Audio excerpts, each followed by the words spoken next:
Welcome back, everyone. Today, we're looking at something absolutely fundamental. We're exploring the architect's blueprint for entrepreneurial success. Now think about it. You'd never try to build a towering skyscraper without a meticulous, step-by-step blueprint, right? I mean, if you just started throwing bricks and cement together, the whole thing would literally collapse. Yet, it's wild. But so many people try to build businesses exactly that way. They're just kind of winging it and hoping for the best. But building a successful business, it's exactly like constructing a lasting building. It takes a highly structured approach, from digging out the foundation all the way up to designing the penthouse. The source material lays out 10 distinct rules, and we're going to combine them today into one incredibly powerful, actionable blueprint. Okay, let's dive right into this because this question right here, it's the absolute bedrock of everything you'll do.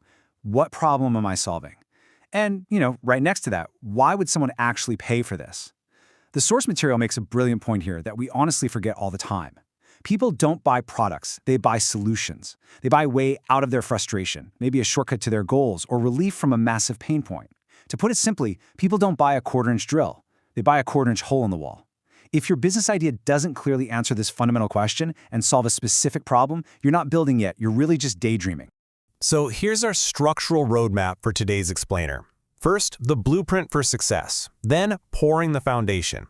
Next, we're building the business engine, looking at the metrics of growth, and we'll wrap up with the daily architecture.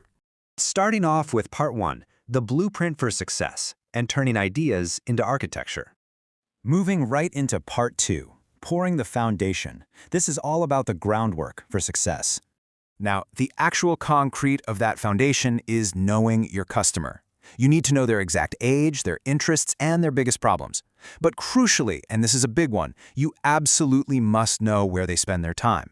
Like, if your target customer is a frustrated freelance designer, are they searching YouTube for advanced tutorial videos, or are they off venting in specific Reddit threads about client management? Knowing exactly where they are means you can stop just shouting into the void. You're speaking directly to a specific person in the exact place they already hang out. And obviously, the better you know them, the easier it is to sell to them. And once you know exactly who they are, you do this. Start small. Honestly, this is where so many incredibly smart people get totally stuck. They just sit around waiting for a perfect business model, or a flawless logo, or some fully finished feature-rich app. But the source is incredibly clear on this point. Do not wait for perfection. You want to start with a simple, scaled-down version of your solution. Maybe just launch a simple landing page before trying to build an entire platform. Why? Because you've got to get it into the hands of those specific customers we just talked about so you can actually learn from them. You launch a simple version, you gather their feedback, and you improve. That feedback loop is, for sure, the strongest foundation you could possibly build. Let's move to and see how this builds into part 3, building the business engine. This is where we start powering your operations. If your business is an engine, trust is essentially the oil that keeps the gears turning. Without it, everything grinds to a highly destructive halt. Building trust is exactly how you create repeat customers. And as we know, repeat customers are the absolute lifeblood of any successful operation. So how do you do it? Well, it's strikingly simple, but requires some intense discipline. First, you be honest. You deliver exactly what you promise. Or, hey, better yet, you underpromise and overdeliver. And finally, you just treat people with respect. When you do those things consistently, you aren't just making a quick sale. You're earning a loyal customer for life. Now, alongside trust, you need actual drive, and that momentum comes from sales. Our source explicitly states that even the greatest product in the world is going to completely fail if nobody knows about it. You literally have to learn how to sell, which essentially breaks down into 4 vital gears. First up, communication. Can you clearly explain your value? Then marketing. Can you actually get people's attention? Negotiation. Can you find solid agreements where everybody wins? And storytelling. Can you frame your solution in a way that truly resonates with the customer's biggest problems? These aren't just corporate buzzwords. They're the highly practical skills that actually propel your business forward. So the crucial takeaway here is, once that engine actually starts running and generating money, you've got to manage it wisely. This is the ultimate protective measure for your business. The rule's pretty straightforward. Save a portion of your profits and relentlessly reinvest in the business before you spend a dime on yourself. Look, when you start seeing money come in, it's totally natural to want to upgrade your lifestyle, right? But taking the fuel out of the engine too early just causes the whole thing to stall. Reinvesting is exactly how you upgrade your tools, reach way more customers, and reinforce that foundation we built. All right, part 4, the metrics of growth. This is all about maintaining and scaling what we've built. Now, what's really interesting about this is that you have to track absolutely everything comprehensively.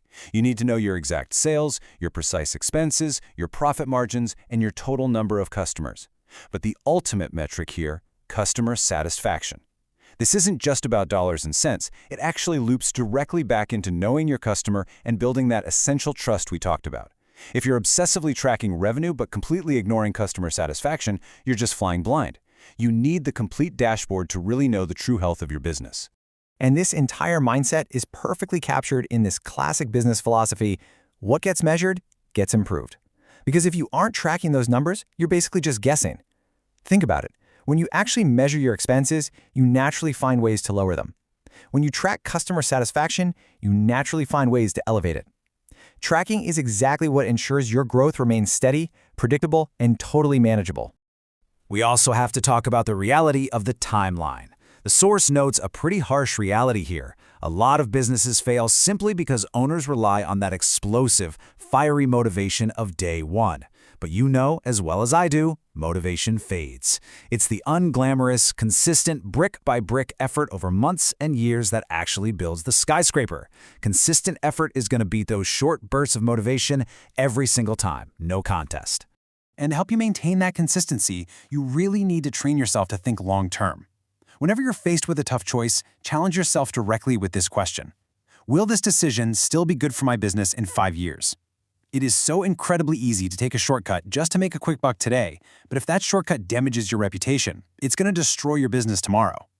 Thinking in 5-year increments is what protects the long-term structural integrity of your brand. Which brings us to our final section, Part 5, the daily architecture, building habit by habit. Because industries are changing constantly, you absolutely have to commit to lifelong learning. The source highlights a rapid-fire toolkit of 3 exceptional books that you should really study. First, The Lean Startup, which teaches you exactly how to test business ideas with minimal risk, which perfectly aligns with our rule to start small. Second, The Psychology of Money, to help you develop really healthy financial habits so you can actually reinvest those profits wisely. And third, Atomic Habits, which provides the exact tools to build the discipline you need for that long-term success. And this brilliantly illustrates how you can make that learning highly practical today with a simple 30-minute daily habit. It's incredibly accessible. Here's the breakdown. Step 1, spend just 10 minutes reading about business. Maybe dive into one of those books we just mentioned. Step 2, spend 10 minutes specifically learning a marketing or sales skill, really sharpening those engine gears. And Step 3, which is definitely the most important one, spend 10 minutes applying one new idea immediately to your business. It practically interlocks your learning with immediate tangible application, so you never get stuck in that trap of just reading without actually doing. All of these rules, habits, and metrics culminate beautifully in this single capstone quote from our source material: success in business comes from creating value, earning trust, and improving a little every day. It really is that simple, and yet it's so profound. You solve a specific problem to create value, you act honestly to earn trust, and you use your daily habits and tracking to improve just a little bit, every single day. That right there is the true blueprint. So, as we wrap up today's explainer, I want to leave you with one final thought. Look at your own structural plans for a second. Think about that 30-minute habit we just discussed. What single idea will you apply to your blueprint today? Don't wait for tomorrow. Get out there, lay that first brick, and start building.